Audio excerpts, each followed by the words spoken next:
ची बातमी। नव्या प्रभाग रचनेनुसार ओबीसी आरक्षणासह निवडणुकांना मंजुरी मिळाली आहे। नव्या प्रभाग रचनेला आव्हान देणाऱ्या याचिका आता कोर्टाने फेटाळल्यात। त्यामुळे नव्या प्रभाग रचनेनुसार ओबीसी आरक्षणासह निवडणुकांना मंजुरी मिळाली आहे। नव्या प्रभाग रचनेला आव्हान देणाऱ्या काही याचिका कोर्टात दाखल करण्यात आल्या होत्या, मात्र या याचिका आता कोर्टाने फेटाळल्यात। त्यामुळे आता ओबीसी आरक्षणासह निवडणुकांना मंजुरी मिळाली आहे। लवकरच निवडणुकांच्या संदर्भात निर्णय होईल। निवडणुका जाहीर होण्याची सुद्धा शक्यता आहे। नव्या प्रभाग रचनेनुसारच आता ओबीसी आरक्षणासह या निवडणुका जाहीर होऊ शकतात। दरम्यान या संदर्भात काही याचिका दाखल करण्यात आलेल्या होत्या, त्या सगळ्या याचिका आता कोर्टाने फेटाळल्यात। नव्या प्रभाग रचनेला आव्हान देणाऱ्या हे याचिका होत्या आणि त्या सगळ्या याचिका आता कोर्टाने फेटाळत नव्या प्रभाग रचनेनुसार ओबीसी आरक्षणासह निवडणुकांना मंजुरी मिळाली आहे। नवीन वॉर्ड रचनेनुसारच आता त्यामुळे निवडणुका जाहीर होतील अशी माहिती सध्या समोर येते। पिंपरी चिंचवड महानगरपालिका यासह नाशिक असो, मुंबई असो, सगळ्या प्रभाग रचनांमध्ये जे काही बदल झालेले आहेत त्या बदलांनुसारच आता नव्या प्रभाग रचना यानुसारच ओबीसी आरक्षणासह या याचिका निवडणुका आता पुढे होणार आहेत। अधिकची माहिती जाणून घेऊयात आमचे प्रतिनिधी प्रमोद जगताप यांच्याकडून। प्रमोद, काय सांगाल? आता नव्या प्रभाग रचनेनुसारच निवडणुका होणार असल्याचं कळत आहे।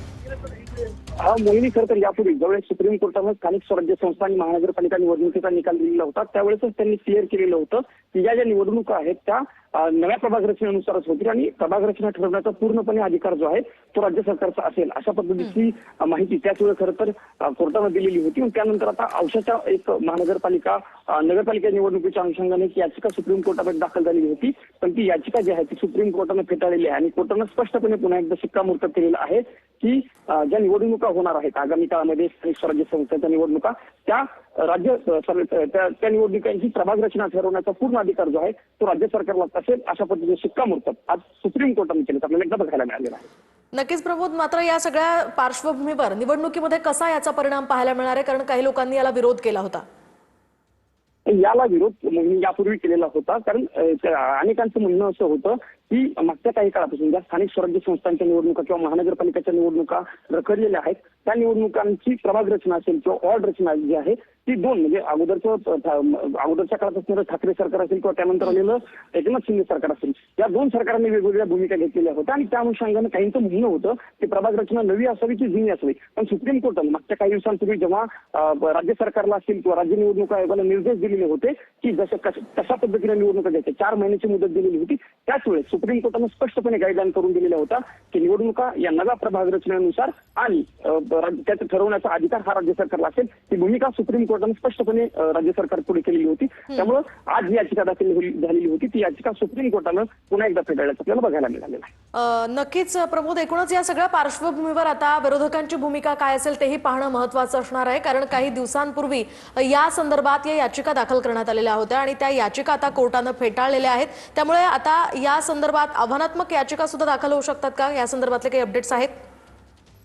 नाही, कोर्टानं निवडणुकीची भूमिका यापूर्वी स्पष्ट केलेली होती, अशा पद्धतीची याचिका कोणी नवीन अर्ज जो आहे ते दाखल केले जातात, पण कोर्टाने ही याचिका ऐकून घ्यायलाच नकार दिलेला आहे। त्यामुळे स्पष्टपणे असं म्हणावं लागणार की कोर्टाने आपली जी जुनी भूमिका मांडलेली होती मागच्या साधारणतः मे महिन्यामध्ये कोर्टामध्ये जी सुप्रीम कोर्टामध्ये जी सुनावणी झालेली होती त्या सुनावणीवेळी कोर्टाने जी भूमिका मांडलेली होती त्याच भूमिकेशी कोर्ट आता सहमत आहे किंवा त्याच भूमिकेशी कोर्ट पुन्हा एकदा ठाम आहे असं सध्या तरी बघायला मिळते। अशा पद्धतीची याचिका खरं तर मुली सुप्रीम कोर्टामध्ये असतील किंवा मुंबई उच्च न्यायालयामध्ये हस्तक्षेप अर्ज जे आहेत अशा पद्धतीने दाखल केले जातात, पण सुप्रीम कोर्टाने आपल्या भूमिकेवरती ठाम असल्याचं बघायला मिळालेलं आहे। ह्या दोन्ही याचिका ज्या आहेत त्या कोर्टाने फेटाळून लावलेल्या असल्याचं आपल्याला बघायला मिळाले। म्हणून लातूर जिल्ह्यातील औसा नगरपालिकेची निवडणूक ही 2022 18 मार्च 2022च्या पूर्वीच्या वॉर्ड रचनेप्रमाणे घ्यावी अशी मागणी खरं तर या याचिकाकर्त्यांच्या वतीनं सुप्रीम कोर्टामध्ये करण्यात आलेली होती, पण ती याचिका जी आहे ती सुप्रीम कोर्टानं आज फेटाळून लावत आघाडी मजबूत करण्यासाठी राष्ट्रीय स्तरावर प्रयत्न करतात, तर दुसरीकडे आपल्या भावाला सोबत घेऊन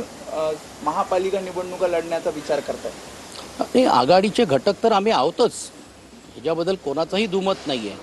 आणि ज्यावेळी लोकसभेचा विषय असेल, विधानसभेचा असेल आणि देशाचा विषय असेल त्यावेळी आघाडीमध्ये आम्ही राहणारच आहोत हे स्पष्ट रीतीने केलेले आहेत। पण आघाडीमध्ये कोणी यावं नाही यावं तो त्या पक्षाचा विषय, परंतु आता जी इंडिया आघाडी जी आहे त्या आघाडीचे आम्ही एक घटक आहोत हे देशस्तरावरती आहेत। आणि तुम्ही पाहिलं असेल की ज्यावेळी विरोधी पक्ष आहे नात्याने काँग्रेस असेल किंवा CPI CPM असेल, जे जे विषय मांडतात, जिकडे आम्हाला वाटते की हे देशाच्या हितासाठी आहे, तिकडे त्यांना आम्ही साथ देण्याचं काम आम्ही करतो. आणि म्हणूनच 7 तारखेला आदरणीय पक्षप्रमुख दिल्लीला जात आहेत, खासदारांशी भेटत आहेत आणि त्या भेटीमध्ये इंडिया घटकाचे सर्व नेते